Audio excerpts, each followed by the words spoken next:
Levels has been around for 5-6 years now. Content has always been a non-negotiable growth lever. So as far as results, 3x in subscriber growth in just the last year, 2x in viewership growth in just the last year. And that's really just by, ensuring that it's a YouTube first content strategy. It's really interesting to think about this idea of will YouTube work for us? Or will a podcast work for us? Or will organic social work for us? Of course it will. It's just a matter of, do you have the commitment to make it work? Putting YouTube at the top and then derivatives from there has definitely created this entire content pipeline with just hundreds of assets that we could release over the course of a year. Your content doesn't stop after you just released it. That was just the beginning. For YouTube specifically, what would be some guidance you would give them? I think number one,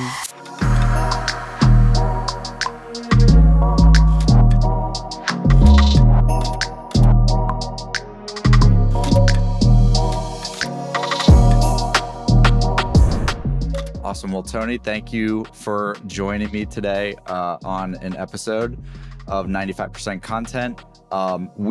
For context for everybody, we have been working with and been fans of you and the Levels team for quite some time. And I would say that the marketing and content execution that you all have done has been top 1% in my opinion. Not only with the consistency, but the strategy and the execution overall. And so yeah, with you, I know that, you oversee the podcast, YouTube, and social for Levels. And those are very relevant topics for the stuff that we talk about on this show. But yeah, maybe for just a little bit of context for everybody, would you want to give, I would imagine most people have heard of Levels that listen to this show, but yeah, would you want to just give a little context for what you all do and your role? Yeah, sure. No, that's great.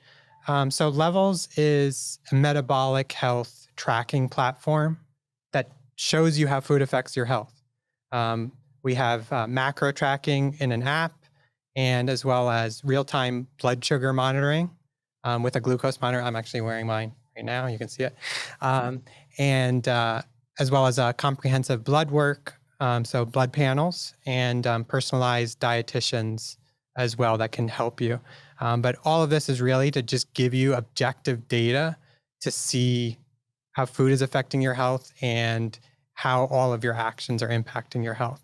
Not just food, but stress, sleep, pretty much everything. Amazing. Yeah, and we talk a lot on this show about content that is designed for the 95% of the market that is not necessarily in buy mode. And what's interesting, I think, and you all have had a lot of experience with this, is maybe when you all started, and you could tell me if this is directionally right, the market wasn't even necessarily, you all almost popularized this concept in a large way. You had to educate the market. There wasn't even really that many people actively searching for a solution like this. And so there weren't really keywords you could target, for an SEO play probably of super bottom of funnel search intent. It's let's capture those, then we'll just get them to convert. So these areas that you work with at Levels, social, podcasts, YouTube, stuff like that, has been able to champion a lot of the education around the market, and then thus putting you all in the perception of the leader in the space. And so would you say that that's a fair assessment in how you all have approached content in general? Yeah, I would definitely say that. I would add to that, content, for as long as I've remembered knowing Levels, Levels has been around for 5-6 years now, but, and I've been here for a little over, almost 4 years now going on. And content has always been a non-negotiable growth lever. It's just always been a must. And that's definitely what always attracted me to Levels from the beginning. Whether it was their newsletters or blog, written content, they always put content first. And I think that's what made it all happen exactly how you put it. Just like people weren't really familiar with this years ago. Now more people are, but we're still in the middle of this metabolic health crisis that just so many don't know. If you're not familiar with some of the stats, I think right now we're going on to, over 96 million people have prediabetes right now. And about 70% of them will be type 2 diabetic within 10 years. So only 12% of us are metabolically healthy, and really nobody knows it. So it's really important that we have the content to educate people. And that's always been the mission since the beginning of Levels, and why content has always been first. I love that. Yeah. And so how have you approached that from those channels and approaches that you oversee in terms of the podcasts and social and YouTube? And I know all those kind of very likely fit together and they complement each other in various ways. But yeah, maybe if you could give an overview of how you think about just those levers overall, and then maybe we could dive into them, individually on the strategy you're approaching with it. Yeah, I would love to. So my main role is really overseeing multimedia and organic growth for Levels. Not on the paid front, but definitely very much on the organic front. But on the organic side, I'm seeing content creation for YouTube, like you said, video content, podcasts on the audio side, as well as photography, and really just ensuring that there's just a consistent brand presence across all of our channels with that content, whether it's on the web, whether it's in app. Content definitely plays a big role on that.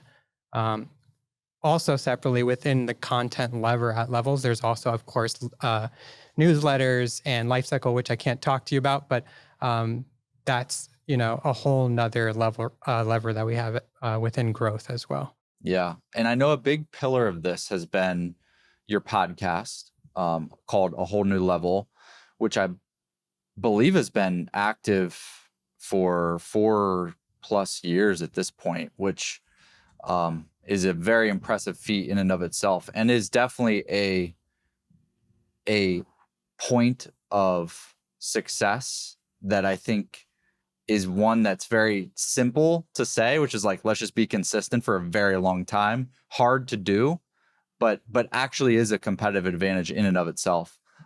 Just the longevity of it. So yeah, how are you, and from my understanding, like a big part of the podcast, especially when it was first formed, was this concept of like building in public almost, and like being highly transparent. You all have a very highly transparent culture and ethos with content.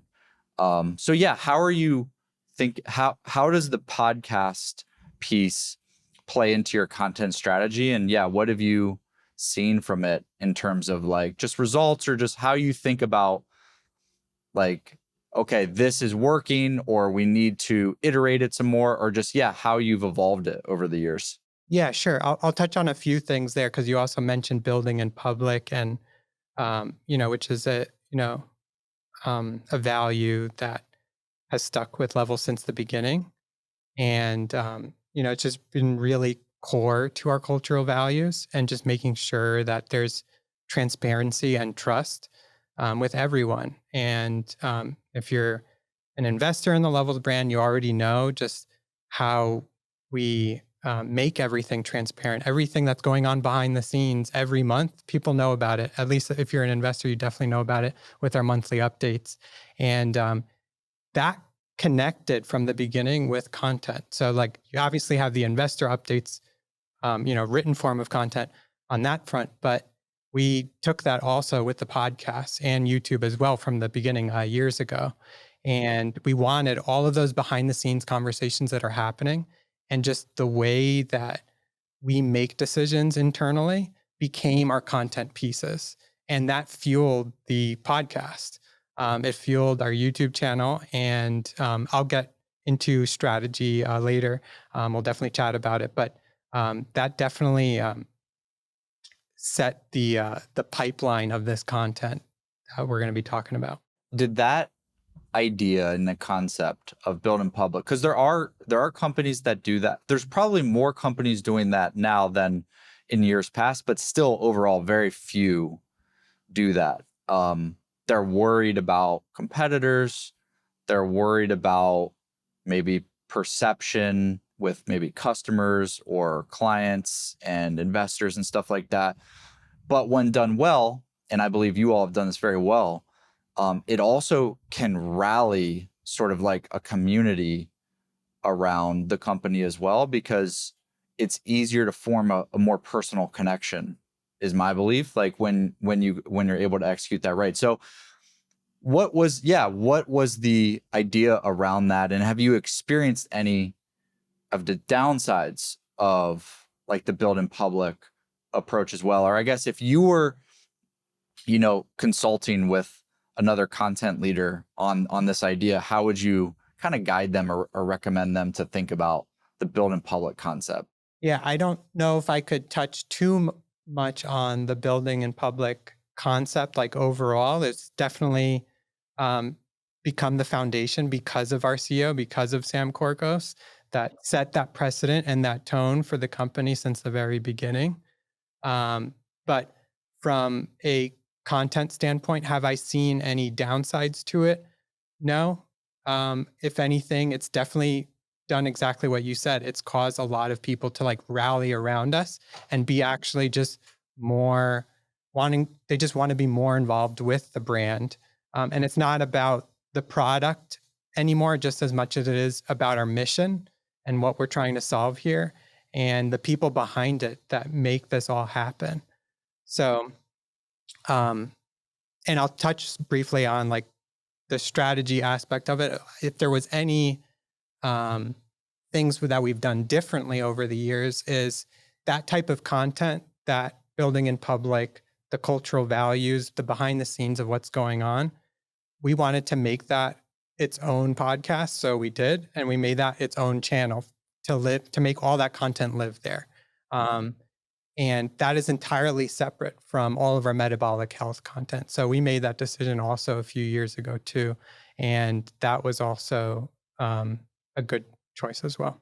I think I love that strategy because, and this can be a similar decision almost when you're looking at if you sell to multiple different personas, or your solution can solve multiple problems.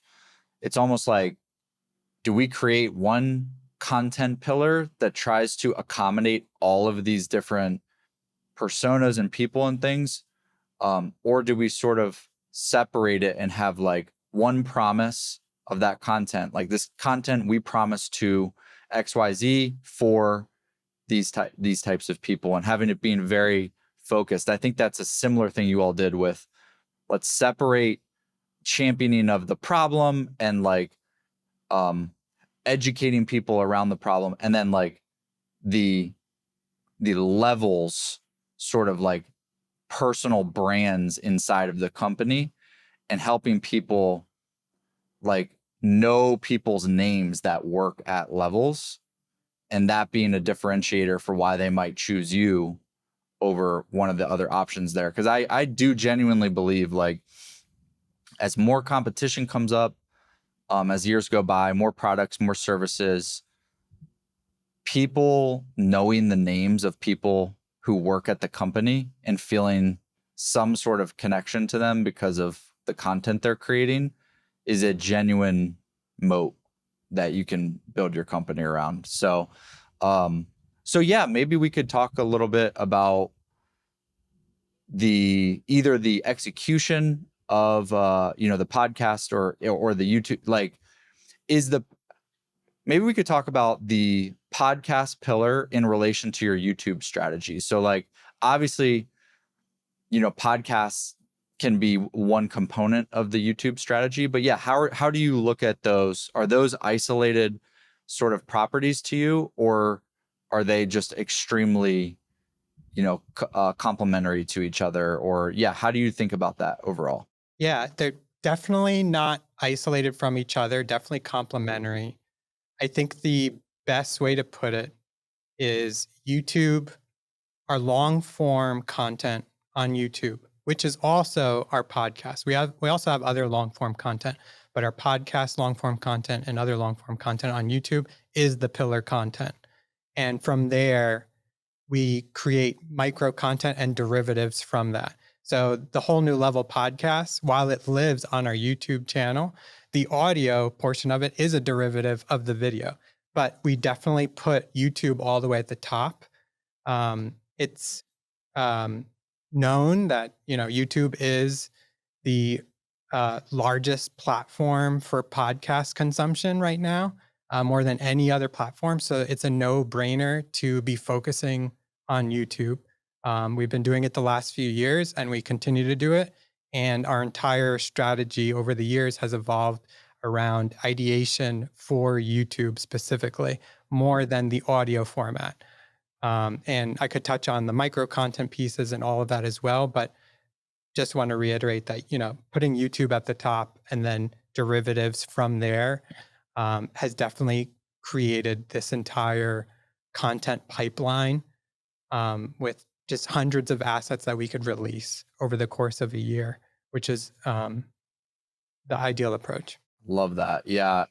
I think far too often there's this idea of not choosing what is going to be the primary platform that you want to kind of cater as that North Star. And obviously you can still hit the other ones, but it's like we are primarily solving for, in this case, YouTube.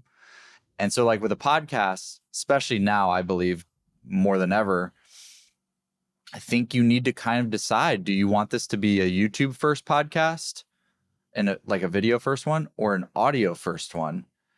And the execution you would do if you want to be a number one podcast on Apple or Spotify and have just ultimate premium success there, you would not necessarily make the same decisions as you would if you were trying to accomplish that same thing for YouTube and like really dominating YouTube as much as possible. And you all have done that here. And your YouTube results, could you speak to those a little bit? I mean, just like your subscribers, your view, like all the public facing things you can see, like you all are accomplishing some really great metrics and goals over there. So yeah, could you speak to just how things have been going, I guess, with the YouTube channel and strategy? Yeah, thank you. Yeah. So as far as results, 3x in subscriber growth in just the last year, 2x in viewership growth in just the last year. And that's really just by, ensuring that it's a YouTube first content strategy. So we make sure that we have all of these foundational education pieces, which is the long form expert-led discussions that we have with thought leaders in the industry to talk about these topics, how to solve them as well. And then the product focus education pieces, which shows just how levels can solve that for you, that problem. So we've had, a wide mix of content on our channel over the years. The Whole New Level podcast continues to be the highest growth lever for that channel. And it's created this entire pipeline of micro content to release across social, whether it's Reels, Shorts, TikTok. We have that, throughout all of our channels. Have you found any interesting tactic along the way that's a YouTube specific tactic maybe that you stumbled upon or realized or studied or just over the years found was an interesting unlock for you, like, ever since you implemented that? And what's interesting about YouTube is like the platform tactics on YouTube in terms of packaging or intro hooks and like all of these various things, they're not like static, set and forget. I mean, it's just like it's a platform that evolves with culture, with taste, with trends, all of those things. So it's not like any one of these things can always just be like, cool, now we do thumbnails like this, and we never have to revisit it. But just, yeah, from your experience, did you find anything that was an interesting unlock along the way? Yeah, I mean, it's great that you touched on some of those things like thumbnail, like all of those were definitely unlocks throughout the years. And just riffing on them, just, ideating on, what if we envision the thumbnail like this? What if we made these changes? A tool like TubeBuddy is a great example of this that actually shows you the percentage change chance of success from this title versus another title, or this thumbnail versus another one. A lot of those are unlocks, and a lot of those are definitely things people should focus on when creating a YouTube first approach. Um, but we continually evolve our thumbnails and evolve our titles, and you could see it in the metrics where you change the thumbnail or you change the title. It's like, oh, we're starting to see a plateau of this particular video. It's like, okay, no problem, we're just going to change the title and thumbnail again, and then you start seeing that hockey stick growth again, which is pretty awesome. So those are some kind of unlocks that have definitely helped over the years for sure. And are you doing that? Do you monitor each video at certain hours or days marks after it's published, and then you're like, okay, we're seeing that the click-through rate on the video now at this point is below the percentage we want to see? I oftentimes recommend like 5%, what I think is a interesting bar. Like if it's below 5%, you'd want something might be off there and you might want to revisit. But yeah, are you actively refreshing those at what sort of timelines are you doing that at? Yeah, sure. So like monthly, we monitor all of our metrics, and we can get into metrics too, but all of our metrics, whether it comes to impressions all the way down to revenue, but also those smaller metrics as well, like click-through rate. And daily, I'm seeing which videos are performing, what are on the top 10 list, what needs to be refined, or what is just not worth refining right now because of other priorities and other content pieces right now. Um, in the end, I am just one multimedia lead and here at Levels, and I work with, I don't know, up to 10 freelancers on any given week, whether it's design, whether it's copywriting or video editing.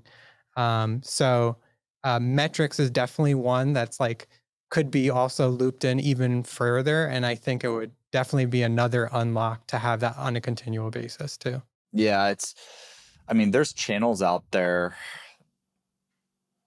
that have dozens of people working on just the channel itself. Like they'll spend 2 days on just the thumbnail.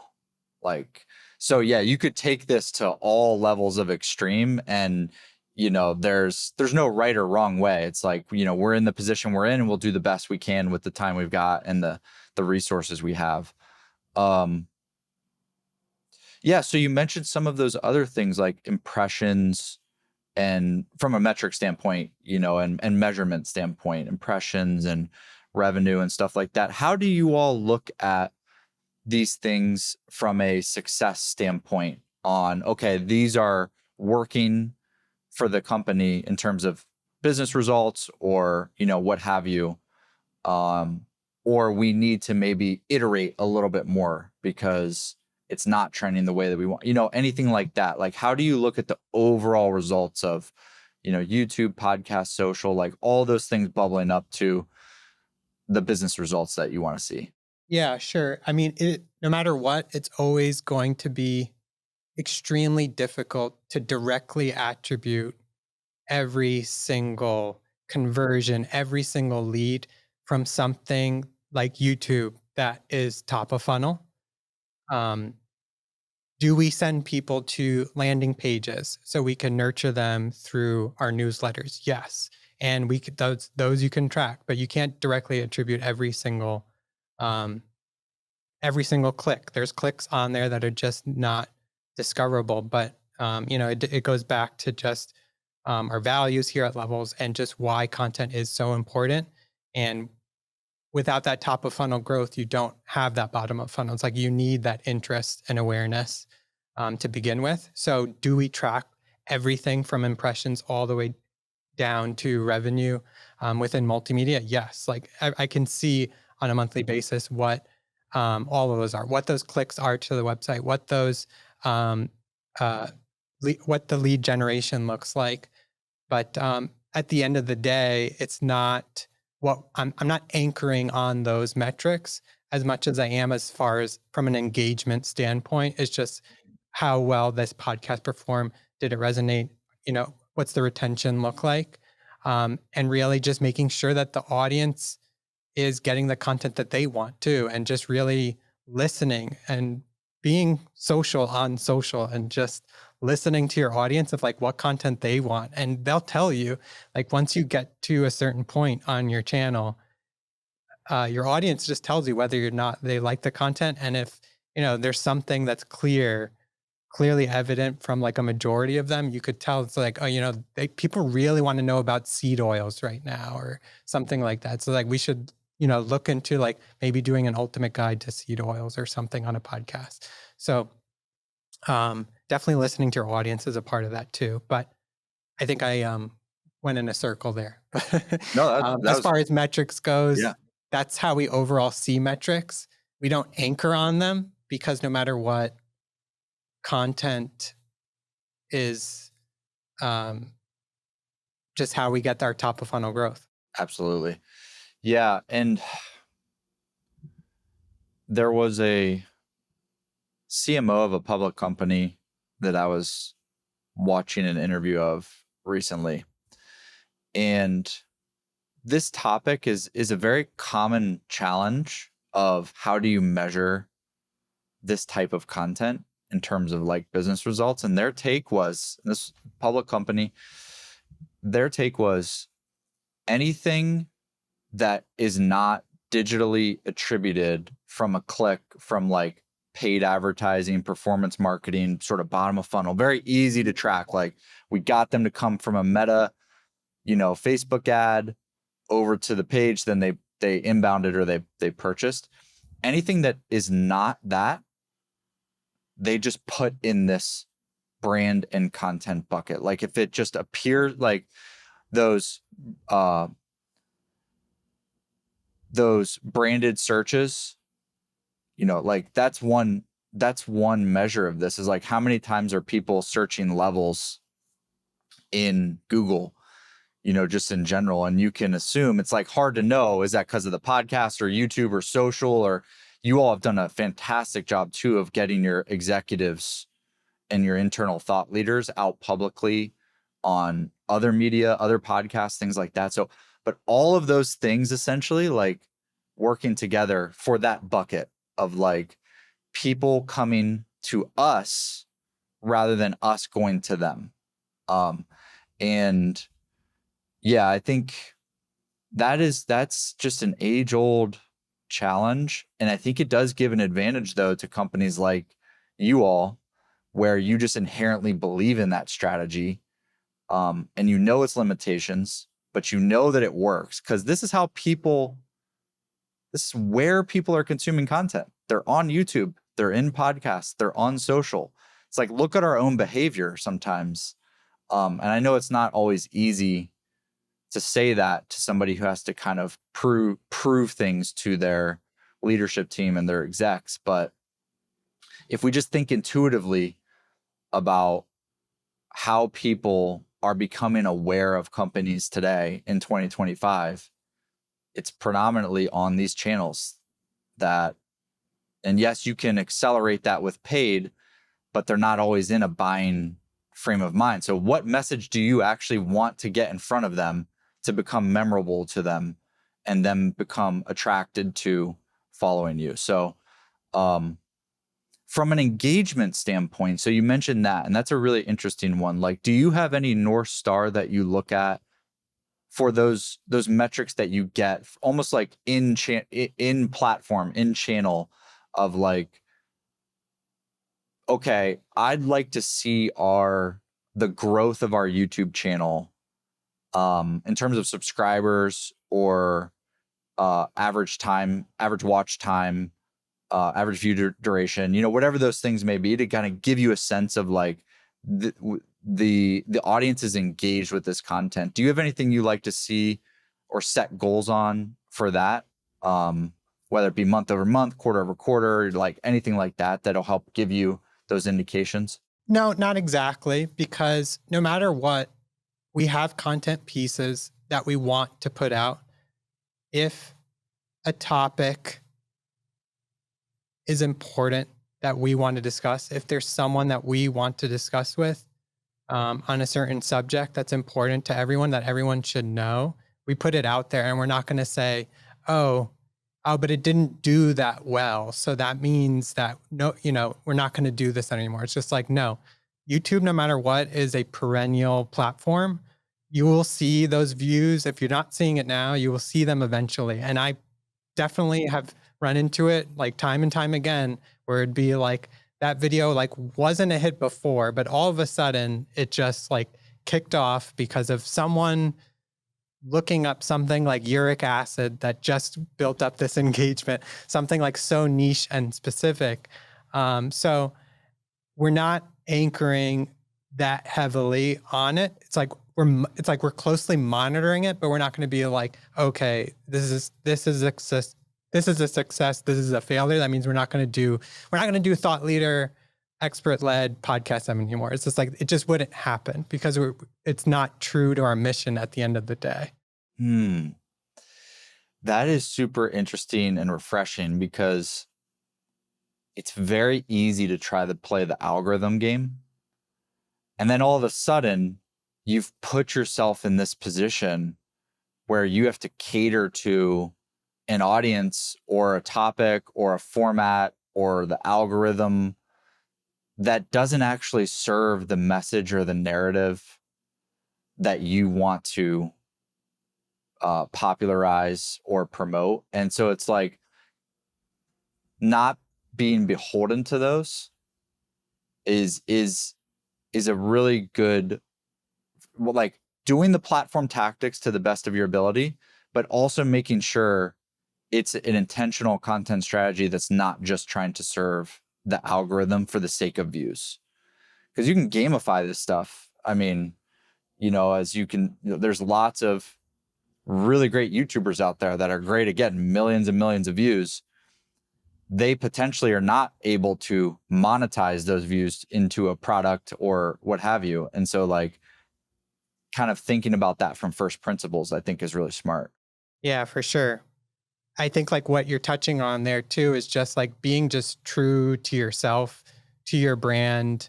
It's very easy to let things like in terms like algorithm. I don't like algorithm too much. We can touch on that too, but letting those things like pivot your decision and just like, I don't know. It's like we're going to post memes every day because everyone loves memes. Exactly. And yeah, it's very trendy right now. And we got to make sure like we're involved. It's like, oh, did you hear about this thing? Like we got to be involved on that. It's just like, but is that like true to your brand? Like, did anyone really think about your brand at the end of the day? It's just like, and then now you got to do it all over again tomorrow. It's just not a sustainable approach either. And you're now just the meme brand. Yeah. It's like, what was it? The ChatGPT, a couple weeks ago, the new image generator that they had, and then all over social was like those like everybody was creating an image of themselves in this, artistic sort of design. And that's an example of that. There's something like that every single week that you could hop on. So if you were recommending how to approach this, and like if somebody were starting from scratch and they wanted to try to become as successful as Levels in their content strategy for YouTube specifically, what would be some guidance you would give them on either like how long they should realistically think about the timeline for what quote unquote success might start to look like? And also, what would those indicators of success be that those milestones might be that they should look for to know this is a channel that's going to work for them? Yeah, definitely. I think number one, don't anchor so much on virality.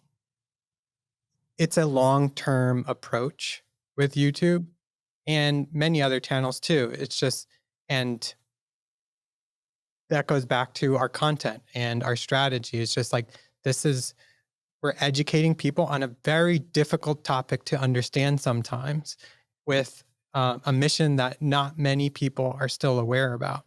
So it's okay. It's okay that it's going to take a while to see that growth, but it will pay off if you're consistent. You're not going to get it if you just post that one video or even like 10 over that's like, oh, we posted 10 over like the course of a few months. It's not working. Let's just give up and let's go somewhere else. Let's go back to paid social and just do that. Or let's go back to the memes. Going back to the memes there. Yeah, all of this takes time. And you have to understand that if you're anchoring on something like virality, you're just anchoring on the wrong thing. So don't do that. I'm trying to think of your other questions in there as well. The milestones. So like, yes.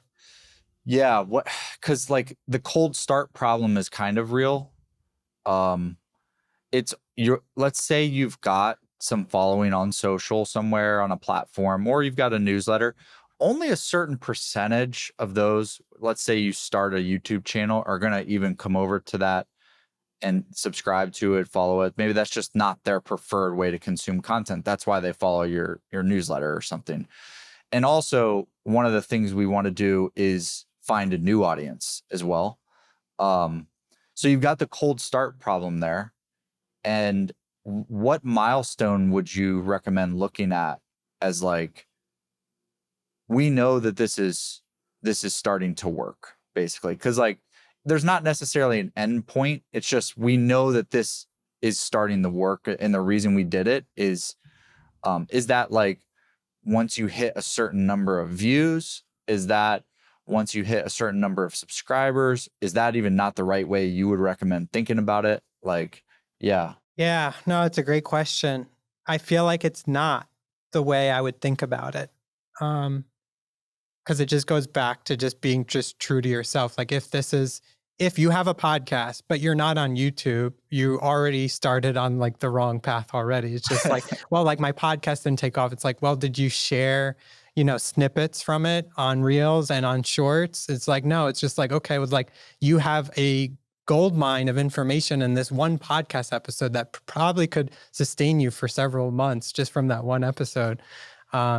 So I think as long as like you're true to your brand's mission, or if you're a person just like true to yourself, and you're consistent with it, I don't think there is a milestone where it's just like that's it. It's like we reached it, like it's successful. Like where we are today, even with our Levels channels, it's just like there's still so much more to go, and there's so many content pieces right now in the funnel that I'm thinking about that I don't know. I don't know how they're going to land, but it's okay because no matter what, there's going to be people out there that are going to see these pieces of content we're releasing in the next few months of information that they probably haven't heard of before. And as long as they are being educated about this, that's the most important thing. I love this because like it's really interesting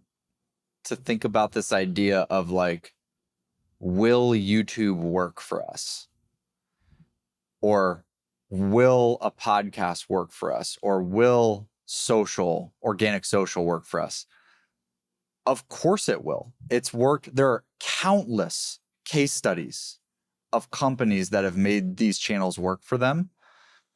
So to your point, that's the wrong premise. If you're even like looking for the milestone of like, well, if we don't achieve this by X timeline, then we're just going to cancel it or, totally restart or something like that. And the truth is every single one of these channels work. The question is, can you get it to work for you in the way that you want and over what timeline? But it's not, will it work, in my opinion? Like, it's just a matter of, do you have the commitment to make it work for you? And where you start is very likely not going to be the strategy where you sort of end up at some point in time. Like it genuinely is like perfection through iteration, in my opinion. It's almost impossible to create a strategy, start something, and then just nail it the first time. Like, to your point, you start hearing feedback from the audience. That's one milestone, is like, if people are leaving comments on your YouTube video, that is a good indicator that you've got something, even if it's only a few comments. Like, that's a good indicator that something is happening there. And then you can use that to re-inform, oh, that was a great idea. Maybe we should create a video on that topic. Or like, taking those anecdotal pieces of feedback and putting some weight behind them in terms of their importance. Because if 5 or 10 people are leaving a comment, then put a multiplier on that, and that's what other people are thinking, just not leaving that comment. Exactly. So I'm a big believer in this idea too. It is hard to pitch that internally with some companies. It's like, YouTube works. We just have to be committed to make it work for us. Sometimes that's a hard pitch, but I genuinely believe it's true. Me too. Yeah, I think the word that stood out to me the most in what you said is commitment. And that's a part of it for all of this, for all of content, whether it's your newsletters, whether it's your written content, whether it's YouTube podcasts. It just takes commitment. You're not going to get there by just dedicating a small amount of time and just, calling it a day. It's just not going to work. Yeah. So we touched on YouTube a good amount and the podcast and how that feeds into it. How is there anything you wanted to kind of share strategy wise about like the organic social side, or how you all are thinking about that as a channel? Yeah, sure. I mean, no matter what, YouTube is the engine for all of our multimedia content. So when it comes to ideating on a concept, it's always for YouTube, like we already mentioned or we already touched on. And then from there, it's really just creating as many derivatives as possible and getting those across all of your channels. So what we commonly do is we just did it recently. We shot for, I would say, 5 hours, touched on many categories. That one 5-hour shoot is going to be released over the course of the next year, likely throughout maybe 100 plus pieces of micro content pieces. So, and then going back to the listening aspect of this is like you're releasing that, you're seeing exactly how everyone's resonating with that content. And then you take those top performing ones and we remix them, we revamp them. We do it with our podcast too. We do replays as well. It's just your content doesn't stop after you just released it. That was just the beginning. Actually, there's so much more to it than just that one piece of content. There's a lot. So just always think of the amount of pieces of content you can create from it. And I see it all the time where we'll release all these assets. You'll start getting in the questions or the comments on a specific social post. It's just like, oh, it's like, how do we know if that's true? Like, you didn't really mention the exact study that came from. So I don't know if I could believe that. It's like, great, awesome idea. Now we can have our editor go in there, It's just like find the moment where they actually bring in the actual study. It looks like they really want to know more about this study and throw that in, make that the hook of this video, put that at the front. Now the video is almost identical. The only difference is the first few seconds are different, and we just re-release it. It doesn't, all of this content is perennial. Just we never treat it as ephemeral content. Yep. And what's interesting is like those small modifications that incorporate either your own internal teams, like realization on how you could remix it a little bit, or feedback from the audience to then do that. But the base is fairly the same. The outcome of those and the results of those oftentimes can be 2, 5, 10x like what the original was. And pretty much true with all platforms that your subscribers, your followers, like any post that goes out is literally only being seen by like organically by 5-10% of your audience. Even if they scroll past it, who knows, but like even just getting in the feed itself. And so this idea of like one and done is one that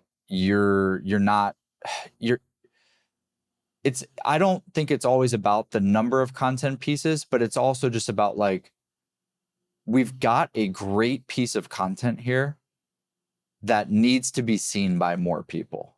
And one way to do that is to simply post it again, like on even the same platforms, and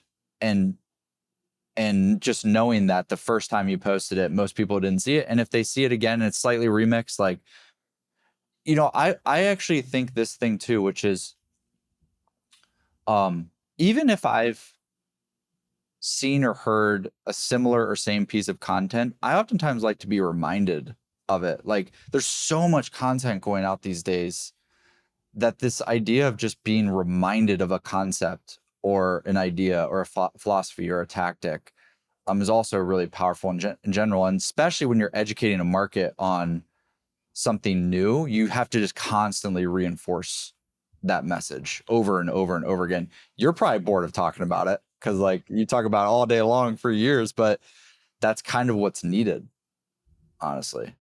100%. Yeah. What would you say you guys are thinking about for the future? Like any experiments or formats or ideas that you're kind of excited about potentially adding, whether it's like a new format you might try to experiment with for your YouTube channel of like video series or video concepts, or, you know, episode ideas or strategy for the audio podcast or social or anything at all that you're thinking, maybe platforms like, you know, the platforms are always evolving. LinkedIn is becoming a much more video first platform, for example, right now. They've got the dedicated video feed. I believe over the next 12 months, there is a decent chance that when you go to LinkedIn, especially on mobile, your default viewing experience is going to be a scrollable video feed, just like Instagram, just like TikTok. And then you could, now at the bottom, it'll say like legacy feed or something, and you can click on that and get the more text first. But default is going to be video. That's like one of my guesses on what might happen. So yeah, anything you're thinking about, experiments, platforms, formats, stuff like that? Yeah, no, that's great.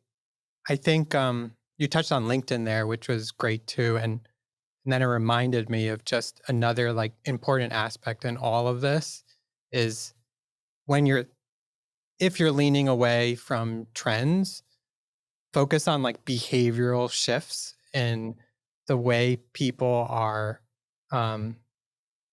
going to different platforms. What are the different platforms doing? And I lean more into those more and away from trends. Like I'm definitely trend agnostic, but when it comes to like these behavioral shifts that we see, it's like, oh, LinkedIn released video. It's like great. So it's like we need to double down on LinkedIn video. Or you see, you know, live social shopping just blowing up over the last few years too. And it's becoming bigger and bigger. I think that's something to consider as well. And like, how can you represent as a brand inside of a space like that? It's just like, everyone's kind of becoming like this new QVC in social, it's all very interesting. And I like those. I enjoy like these behavioral shifts that are happening across social. And I think, I don't know what's to come. I know what's to come as far as our content pieces that I'm very excited about over the next few months. I can't talk about it too much, but definitely look forward to releasing those, seeing what the feedback is from it, because it's only going to influence just like our next decisions and like next concepts as well. But I'm definitely always looking for what's new on these platforms and seeing like how we incorporate our ways, how can we incorporate ourselves into something like that? Absolutely. Yeah. There's two ends of the spectrum now for folks in content, which is it can be somewhat exhausting because of all the platforms now, all the changes, all the variations of the platforms. But at the same time, it's also very exciting because we have more tools now than ever before. Like, I think it is genuinely one of the best times ever in history to be in marketing, to be in content.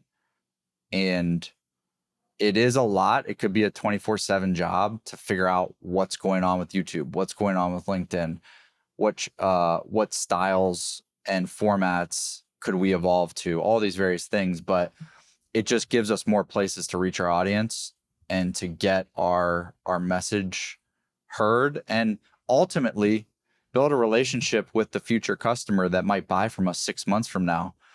And when they do have a tipping point 6 months from now that they need a product like this, they don't comparison shop. Like, this is the goal of all of this. They just come straight to Levels and they click purchase. They don't go and Google around. They don't go into ChatGPT and ask what other options there are. They trust you all because of that 6, 12, 18 months relationship they've had with you all. And actually, in many cases, probably a 4-year, 5-year relationship because you've been doing it from the beginning. So yeah, kudos to you all on this. I love your approach. I love your strategy. And I would recommend everybody to go follow you all on all the platforms and channels we talked about today. Go study Levels YouTube channel. Go subscribe to it to get knowledgeable about this topic of metabolic health, but also study from a tactical standpoint. I think you all are at like 300,000 subscribers there, and you've done a really, really great job. And go subscribe to the Whole New Level podcast and follow the social accounts. But Tony, if anybody wanted to connect with you, what would there be like a best place, to do that? Yeah, you can definitely connect with me on LinkedIn, but like you said, you brought up all of our @Levels channels. Feel free to subscribe to us there or chat. I'm seeing your comments, so I'm aware if you're reaching out, I'm seeing it. So just letting you know. Tony, this was awesome. Thanks again. Thanks so much, Eric.